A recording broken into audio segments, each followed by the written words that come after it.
কথায় কথায় রাজ্য সরকার দাবি করে ত্রিপুরা রাজ্যকে নেশামুক্ত রাজ্য হিসেবে গঠন করবে।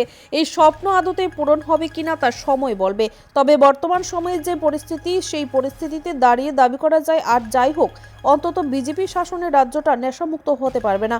এই কথা বলার পেছনে কারণ হচ্ছে সর্ষের মধ্যেই যে ভূত বিরাজ করছে।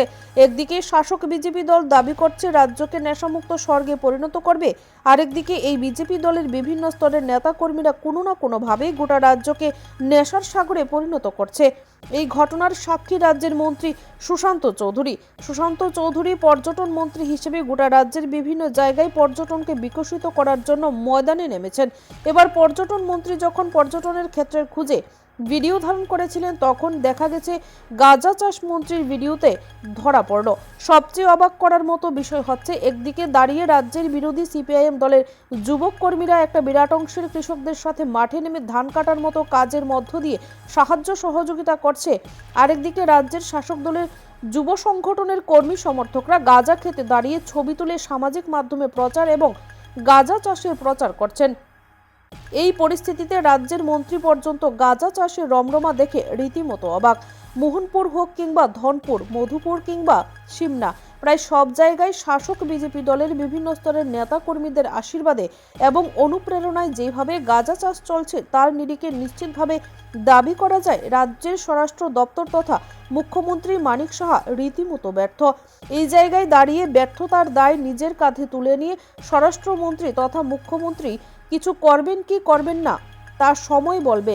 তবে রাজ্যের নেতা মন্ত্রীরা, বিশেষ করে শাসক দলের নেতা মন্ত্রী থেকে শুরু করে তুলপি বাহকরা যতই রাজ্যকে নেশামুক্ত রাজ্য করার স্লোগান তুলুক না কেন, যতদিন পর্যন্ত না শাসক দল নেশার বিরোধী মানসিকতা অর্জন করতে পারবে, ততদিন পর্যন্ত এই রাজ্যে যুবকদের স্বার্থে নেশার বিসর্জন হবে বলে মনে হচ্ছে না।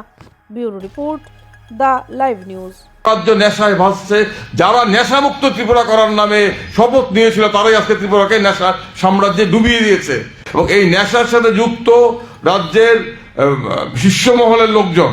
আমার কাছে কদিন পূর্বে একজন পুলিশ আধিকারিক এসেছিলেন।